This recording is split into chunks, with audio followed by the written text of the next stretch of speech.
Good day mga kaibigan, welcome back sa ating channel. Walk around review natin itong 2025 model ng Nissan Navara Calibre X.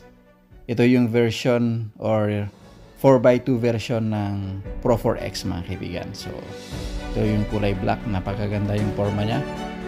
At sa itsura sa Pro 4X is almost the same sila.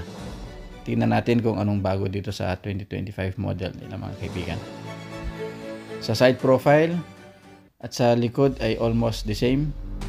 Calibre X yung nakalagay na decal niya at sa Pro 4X yung 4x4 is Pro 4X. Walang pagkakaibang design mga kaibigan sa naunang labas ng ganitong version ng Nissan Navara. So yung badging niya, yung mga kulay at yung camera niya ay pareho, pati yung mga garnish ay pareho.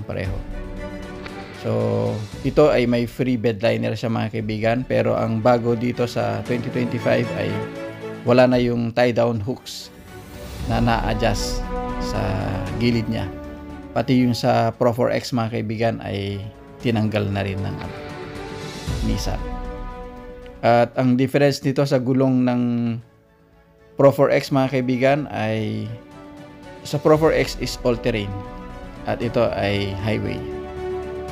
So, yung safety features niya, camera, nandiyan yung sa advanced driver assist niya, sa radar niya. At kumpleto pa rin yung 360 degree camera na malinaw dito. Smart entry system ang locking system nito. At yan yung adjustment or control buttons ng Windows. At meron pa rin yung blind spot monitoring system niya.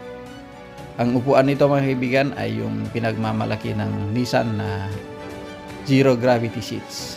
So, anti-fatigue. Kumbaga, kahit long drive mga kaibigan ay komportable ang upuan sa driver seat at pati dun sa passenger seat.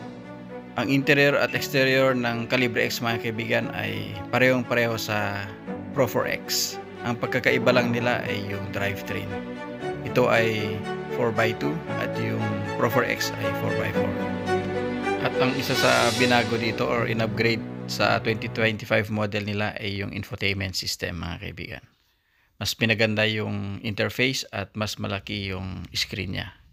Sa ilaw, sa mga accessories ay parehong-pareho siya sa 2024 model. Para sa akin, mas maganda kung may grab handle dito sa second row. Yung aircon vent niya ay meron pa rin at yung charging ports. Ito yung maganda sa 2025 model.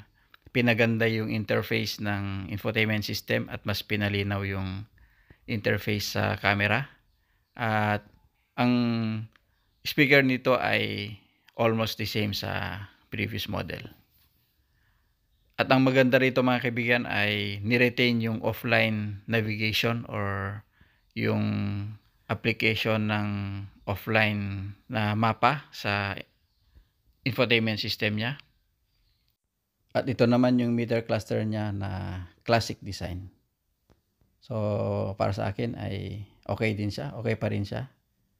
Okay, that's all mga kaibigan dito sa simpleng walk around review natin or update natin sa 2025 Nissan Navara Calibre X.